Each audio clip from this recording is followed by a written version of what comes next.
Hello, everyone, and welcome to this episode of Get to Know on our Outliers YouTube channel. I'm your host, DP Lyle, and I'm here with my partner in crime, Kathleen Antrim. Thanks, Doug. It is great to be here. And we have got a fabulous interview for you today. Not only is this gentleman a number one New York Times best-selling writer, he's had a movie on Netflix, he's got more things coming down the pike, but he's one of the nicest people you will ever meet. Just a great guy. Mark Greaney, welcome to Get to Know. It is so great to have you here. Great to see you. How you doing? Really good, really Yeah, good, and good. really excited to interview you. Yeah. And I always like to start with a little background, and I hope you don't mind, but I want to dig in on your childhood. Okay. And Doug always gets a kick out of this. So I'd love to know if you feel that your Remember when Lucy charged 5 cents for this? inflation, Doug, Yeah, inflation. right. I understand. So I would like to know if you feel that your childhood contributed to you becoming an author. And if you feel like, well, looking back on your childhood, were you an introvert? Were you an extrovert? Were you an athlete? Did you read a lot? Did you have imaginary friends? I mean, all of those kinds of things. So share with us whether you think it contributed. There is a term that I didn't know as a kid, but it describes me perfectly. It's called maladaptive daydreaming. I don't know if you've heard of it, but it's No, like but it's actually a diagnosis for kids now. And I'm like, well, that just sums up my entire childhood. I was very much a daydreamer. I was very introverted. I did read. I didn't really read fiction. I read nonfiction mostly, but I was a big reader. But yes, I was complete imaginary friends, imaginary scenarios that would last, that I would think about every day at school for years, in this scenarios. And I wasn't writing any of this down. I wasn't thinking of myself as a writer. My dad was the head of the NBC station here in Memphis, where I still live. And so I grew up around the news, and I grew up with my dad talking about the news. And my dad was a combat veteran in the Second World War. So, you'd hear about some of that stuff. Living in the South, you're near some Civil War battlefields, and I was always fascinated with that, and I would read about that. But yeah, I was very, very introverted, incredibly shy, but I would make up stories and come home. I don't remember this, but my mom would always tell me that I would make up stories about all my friends in school that didn't even exist. And she would find out like on parents, teachers conference, which sounds really sad, but since I don't remember it, I think I'm okay. That I had like, this girl's mom is a telephone operator and dad is a fireman, like all these like just made up stories for whatever reason. And I kind of did that throughout my life. When I would take, just in English, they'd make you write a piece in creative writing. And I just remember that the teachers would always make a big deal that whatever it was I was writing was really good, but it wasn't anything that I was pursuing or thinking about. And it was just like, oh, I've got to write this assignment. So I did it, and didn't know. I mean, I really think my childhood did set me up to be a writer, just in, that I did have a very active imagination, but to my detriment in other ways. Maladaptive daydreaming, they call This answers some questions for me because I think I had the same thing. I was very shy and it. Hmm. introverted, very few friends. My imaginary friends were Snarky and Hyacinth. I don't know. Did you have imaginary friends? I mean, what do you remember many of their names? Yeah, Marty and Donna. And I don't remember. I don't remember any characteristics, but I remember those are my two friends that didn't exist. Now we get to tease you about Marty and Donna. Marty and Don. I don't think I've ever met anyone named Donna in my entire life. I'm sure I have, but I don't know. I do know some Martys. We're gonna definitely tease you about that. But Mm. yeah, I mean, I would go, there was a little creek at the playground, and I'd go down and I'd have a whole story going that, I'd be down there instead of playing with the other kids. And Yeah. at night I would tell myself stories, and that's how I put myself to sleep.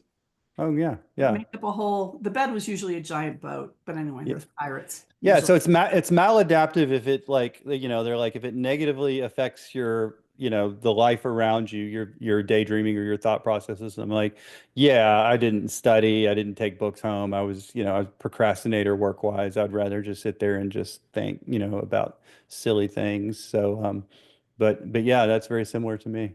I think Like, most writers have at least a taste of that. I know Mm. that Stephen King's wife famously said when she, he writes up, he used to, I don't know if he still does, had a place above their garage where he would go and sit in there and write. And he would stay there for days and she'd just bring food in and out. And she Mm. knew that when he was sitting there staring out the window, not to say a word that he was writing. Yeah. He was just imagining what the next thing was going to be. I think we all do that a little bit, but Yeah. and yeah, you made a whole career out of being a made a whole career out of being maladapted. yeah, Yeah. daydreamer. Yeah. I Yeah. It love took a it. while. It took a while, but eventually, yeah. Well, before we get to talk about the Great Man, which is what we really want to talk about, you did the Clancy stuff and all that. How did all that come about? Well, I had only my first published novel was The Gray Man, and it was a mass market original. I don't even think they do mass market originals anymore. So it's just the small little paperbacks, no hardcover, not a big advance. It wasn't a big deal. And I had written that, and I'd written the sequel, and I was going to do some ghost writing, or I'd actually started to do a little ghost writing. And my editor was also Tom Clancy's editor. Uh, And the reason I had Clancy's editor was he was the only editor who would take me. Yeah, They Tom Colgan. Yeah, Tom Colgan. Yeah. Oh, So, I I so love love him. him. Yeah. my Yeah. yeah, he's the best. My book went out to 10 publishers, and Tom was the only one that wanted to, publish my book. So Tom gets the credit. So everything that happened after that was just fortune that I was working with Tom Clancy's editor, and he saw something in me. And I think what he saw in me, and I joke with him about this, is that, like, when he called, I would answer the phone, or I would return his emails, and he was always like, "Yo, you're always there when I reach out to you." And it's like I got the Clancy gig. It's like, Yeah. did you just Yeah. need somebody that would answer his phone? Because I think that was the skill I brought to the table. But yeah, they asked me if I would be interested in co-authoring with him because he was looking for a new co-author. And I was interested. I was also like really intimidated by it. But yeah, I wrote a little sample just so they would know that I knew all the Jack Ryan characters and sort of how they talk to each other and all that. So I just made up a sample in the middle of a book. And I ended up writing 7 Clancy books. You would think I would have Yeah. taken the 50 pages that I'd written before and cram it into one of them, but it never actually made it into a story. And then they had me go to Baltimore to meet with Tom Clancy, and then we did Locked On together in 2011, which was funny because I wasn't allowed to tell anybody when I was co-authoring with him that first book. I wasn't allowed to tell anyone, and because they didn't know if the book was going to be good and the collaboration was going to work. So I was like in the Pentagon as just the author of some dumb little paperback that nobody heard of. And I was going like, I'm sitting here writing the next Jack Ryan book with Tom Clancy. And it's like, it would open up so many more doors if I could tell anybody that. And it was like, that whole summer of 2011, I remember just being like, nobody knows what's going on right here. And if I could tell them, it would make my life easier. That That's is funny. funny. Oh my In the gosh. Pentagon. I love it. Yeah. And so you wrote 7 books in that series. Yeah. But you had written a couple of Gray Men before. What happened after that? I mean, did you just decide I want to return back to my stuff? Yeah, I tried to write Gray Man. I mean, I was writing Gray Man and Clancy at the same time, except 2014. So Tom died at the end of 2013, unfortunately. And then the family said we want to do 2 books next year, and one in the summer and one at Christmas. The Christmas is always the big one. The summer one, they call it the campus novel. So it's like a little more actiony and less big geopolitical. And it was this thing where Tom Colgan was like, we'd like you to do both of them if you want to do both of them. And I was like, well, I want to be the first person to do it. And I also want to write the big one at Christmas. So it's like, I think I want to do them both in 2014. So I did the 2 that year. Mhm. But after that, it was a Gray Man and a Clancy both in the same Okay. year. It used to be easier to write 2 books a year. Now it just kills me. But after I had done 6 of them, I told my editor, I was like, I am kind of worn out. I don't think I've got any fresh stories. I think you need to find somebody else. And we were at lunch down at BoucherCon. It was in New Orleans. The last time it was in New Orleans. And we were at lunch, and he's like, "Are you sure you don't want to do another?" I'm like, "Yeah, I'm sure. I just can't. I just don't have anything to write about." And he's like, "Okay." He's like, "I mean, if you were going to write it, what would you write about? Yeah, any ideas?" And I was like, Well, I always thought it was interesting how the Office of Professional Management, Personnel Management was hacked by the Chinese. And then I thought if there was another group that came in and weaponized it, and I just started talking to him about it. And then after like a minute, I go, "Oh, I see what you just did there." And he got me like interested in it. And I agreed to write another one. And that one was like the best reviewed. It was called True Faith and Allegiance. It's the last one Yeah. I did. And then a year later, he's like, "Okay, what do you think you want to do for next year's book?" And I'm like, "No, I'm really out now." And he's like, "I can see if we can get more money." And I was like, "This is not negotiation. It's like I really feel like I've said everything I because it's really the fast pace. Like if I could write a Clancy book every 3 years for the rest of my life, I would jump on that in a heartbeat. But just to do a whole new big Jack Ryan novel every year and keep it fresh and interesting, it's tough enough to do that with Gray Man. It's tougher to do with, a bigger series like that. Right. Wow. Especially when it has somebody else's fingerprints all over it, Sure, to sure. start, it has a certain standards you have to keep up because of who Tom Clancy was. Yeah, Exactly. the expectations that are Big, there, that huge. every book is going to be measured against Red Storm Rising Right. or Patriot Games or whatever. Right. Yep. So with Gray Man, I mean, obviously Gray Man is completely taken off. So talk to us Right. about how all that happened. Well, I wrote it in 2007. It was my fourth completed manuscript, then the first one that got published.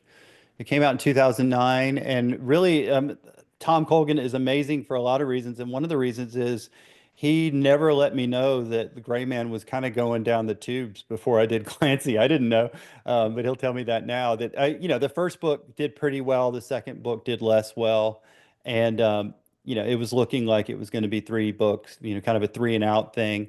And then I wrote this book called Dead Eye, which was the fourth Gray Man book. And at that point, I was working with Clancy, and it did better, and the next one did better, and then I was on the Times list with just the Gray Man and not with my Clancy stuff, and the series just has grown ever since. And then the film came out in 2022, and obviously that helped me. And and it's going really well now. It's still a fun series to write. It's tougher to write. It's tougher to come up with something new and fresh and exciting. But I'm really happy where it is.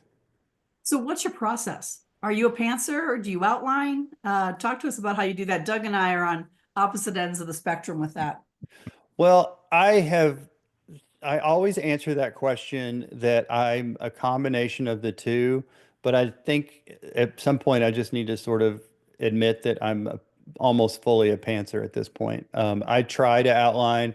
It seems like the greatest bliss in my life would to have this amazing outline fully and just fully execute it and just go paint by numbers of something that I'd figured out. And it just never works like that for me. In fact, right now I'm writing the 15th Gray Man book, and I told myself November and December is when I'm going to figure out everything I'm going to totally outline Gray Man 15. And November and December, I thought about it some, but I really never got anything down that was that solid. So in January 1st, I'm like, all right, you just have to start writing. And I started writing and immediately got ideas for later in the story and earlier in the Exactly. story and things that work. So it's kind of like the outline forms itself when you're stuck in, like when you're mired in the story. And I'm chasing this dream that's never going to happen, to where I'm just going to have this like diagrammed graph paper chart of the whole story. And I would love that, but it doesn't look after this is my 26th published novel, and I've never done that before. The closest I came is I co-authored a book with a Marine Lieutenant Colonel named Rawlings. We wrote a book called Red Metal. And that book, since we were both writing chapters, I was basically going off and doing plot lines, and he was. We had to have a pretty good roadmap, Right. otherwise our stuff wasn't going to make any sense. So we wrote a 91 chapter outline and then went and kind of executed that. But even there, he'd call me up and be like, "Hey, I think I want to change this," which will change a million things. And I would do the same to him. So um, I just, my advice to people is, and everybody's different. So I'm always a little scared to give advice, but my advice is if you're actually writing the story, you have a better chance of figuring out the story other than as Yes. opposed to just, I'm going to plan it. Now, Kathy, you may be completely different. But just the way my brain works is like I kind of have to have that battle axe over my head of I need to generate words to really put something together. And I Well, also, I'm a pantser too, and yeah. Kathy's on Yeah. the other end, and my first like first six novels, I guess I got 26 books out. I think I outlined them, and what Hmm. I found is that the outline took like a month, and that's a month of wasted time because at the end of that, I had about 70% of the outline done, and I was bored because Mm. now I knew the whole story, and now Mm. I got to go back and write the damn thing, and it's like, Yeah. good Lord, it's Yeah. unbelievable how hard this is now. And Yeah. plus, about 5 chapters into it, I was so off outline that it didn't matter anymore Yeah, because that's the I didn't know problem. the Yeah. story when I was outlining it. I was trying to make a story Yeah. rather than create a story, and I think there's a big difference. So Yeah. anyway, So how do you do it, Kathy? You're that's my dream to think like you Well, do. you know what? I really don't think it's that different. And I'll tell you why. My outline is really a first draft. Hmm. So I guess, I mean, I'm going to sit down, I start doing it. It's really, I'm being a pantser then, right? So Yeah, I mean, are you as I'm just sort of coming up with it, abbreviate? Is it like almost shorthand chapters of what's going to yeah, happen? Okay. yeah, Well, I go scene by scene. And I do yeah. a roll of paper out on a countertop. Wow. And I go scene one, who's in it, where it's at, what's happening, basic setting, and just a couple paragraphs about each one. But what I Yeah. find is by like scene 10, I'm writing much longer scenes, Mm. as I'm getting to know the characters and all that. So Yeah. Yeah. probably not that different. It's just that it ends up being a Yeah. very, That's very long outline. yeah. I find myself 6 months into the book still not really understanding my book. I mean, I feel like I'm somebody that right, whose book comes together in the edits at the end. no And question. it's like I've always told people like if my book's 98% done and I just croak, it's completely unpublishable. It's not like, all these guys, Michael Crichton or whoever that had like a half-written book. It's like, well, we'll put it out. We'll finish it and put it out. It's like my stuff, I think it only makes sense to me at that stage. And maybe that's not true, but just in my brain, it's just so scattershot until I really get it edited. And I don't have any confidence in it until that stage. Exactly. Yeah. And that takes about 5 run-throughs for me to finish it and to say, okay, Yeah. it's done. Yeah. Yeah. Yeah, yeah, yeah. So do But you have, if I read it again, it wouldn't be done because I'd change other things. Yeah. Yeah. what was that? So anything coming up for movies, television, what's going on that side of your life? I know that they are still planning on doing a second Gray Man film on Netflix. And I don't know anything more than that. I know that they're working on a script. And if it's like the first one, I will find out the same time everybody else finds out. Yeah. I was hearing a lot of rumors about the first one that Gosling was interested and they were getting closer and closer, but I'd heard so many rumors that hadn't come to pass. I just essentially blocked that stuff out. So, Sure. yeah, hopefully that happens. I have another series called my Armored series. I've done 2 books in that, and the first one of those has been optioned for television. And so there's a producer and a writing team trying to turn that into a TV series, which, Oh, cool. we know is always a Cool. million to one shot, but Ex- I did have something made, so now I'm like it's a million to two shot or something. It's Yeah, there you go. it's Yeah. somewhat more likely, but not, still infinitesimal chance. But yeah, that's what's in the pipeline. Those are things I can't have any control over, so I don't worry about them too much. And I Well, just think it's and hard. you have this coming out next week, right? Yep, it comes out February 18th. Yeah. So excited. Can't wait to read it. Great cover. Yeah. Thank Oh, you. Yeah, beautiful, beautiful cover. they do such a good job with my covers. I'm so blessed that they have a really good art team. Yeah, really gorgeous. I love it. Oh my gosh. So yeah, when you talk about Hollywood versus New York, I think it's hard enough just trying to please New York without trying to please Hollywood at the same time. Yeah. They're so different. Two different animals completely. Yeah, and I think if I ever tried to think Hollywood when I was writing something, I'd probably make a mess of it. It's like you just kind of dance with the one that brought you and just keep doing the thing that you're doing. And I was spoke to a film class last week. I was in Savannah, Georgia for an event, and so a film university class had me in there, and I was like, I'm not your movie guy. It's like I will tell you all my experiences with the process in Hollywood from the writer's standpoint. I can do that all day long, but I'm not going to be able to talk you through the movie stuff. I tried to write a screenplay once, and I was on page 185 of it, and I was maybe 50% done with Through it. the story.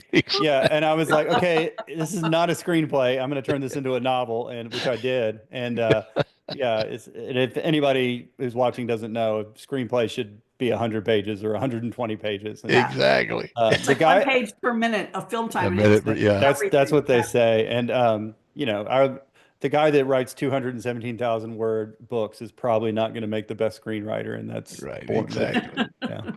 For Exactly. sure. So what's So- next for you? Yeah. Right now, I'm doing the 15th Gray Man, so I'm going to go do some research trip in Northern Ireland in April, and a research trip up in DC because a lot of the locations are domestic, and maybe some other research stuff. And then next year, I'm going to write. So next year, the 15th Gray Man book will come out, but I'm going to write a standalone novel that is not military, espionage, political. It's more of a domestic suspense thriller, Cool. kind of a heist capery type of a story. So I'm going to branch out in my late 50s and try something new, but not too new. It's still going to be a thriller. So, Yeah. Right. Yeah. but it'll be the widest the field that I'll probably go. Yeah. I'm going to jump back here a second, though. I saw some pictures on social media of you in Russia. When Yeah. were you doing research in Russia? When was that? When it was safe to do so. So Okay. when I was writing with Clancy, we did a book called Command Okay. Authority. I And thought so maybe you were there now. I wasn't yeah. sure what the time frame was. Yeah, there's a absolute do not travel advisory from the State Department, and if you go to Russia now, you're going to get arrested and traded back for somebody that they want in the West, but you might sit in jail for a couple years before that happens. Yeah. I mean, it would sell some books, I guess, but it's just not worth it to me. A few years, yeah, or Yeah, more. so it's been several years, but I still have all my videos and all my notes and everything, and so like a big part of this book takes place in Moscow and Gorky Park and in the subway station and this big pursuit scene. So it was fun to write about all these places that I got to visit back when it was safe to do so. Oh, cool. Cool. Yeah, I wish it was safe now, but as Yeah. always, I haven't been there and I'd love to go. Yeah, It's been great to have you on. You're a fantastic interview. We Oh, need to have thanks. you on for every book you have coming out, and let people know where they can get your books and how they can find you. Well, hopefully you can get my books anywhere, but you can find me on all the social media channels. My name's Mark Greaney, Greaney. And then my website is my name, Mark Greaney Books, BOOKS.com. And that's got me there. And that's I'm on all the necessary evil social media channels. Yeah, And exactly. easy to find. Exactly. Absolutely. And I want to ask our viewers to please click the thumbs up. Helps with the algorithms to get these interviews out. If you like what we're doing here, please subscribe. It's completely free. And we will have a lot more interviews coming. And of course, we'll have Mark back, hopefully in not too long a time. So again, thanks, Mark. This has been great. Thank you so much. Great to see you both. Yeah, it's been fantastic, and we really appreciate it, and can't wait to read Midnight Black. I've got it on my list and on my Kindle. So I appreciate it. well, all right, folks, and that wraps up this show on Get to Know here on the Outliers YouTube channel. As you know, we will be back with other interviews and fun stuff. So until then, keep reading, keep writing, keep having fun, and try not to get caught.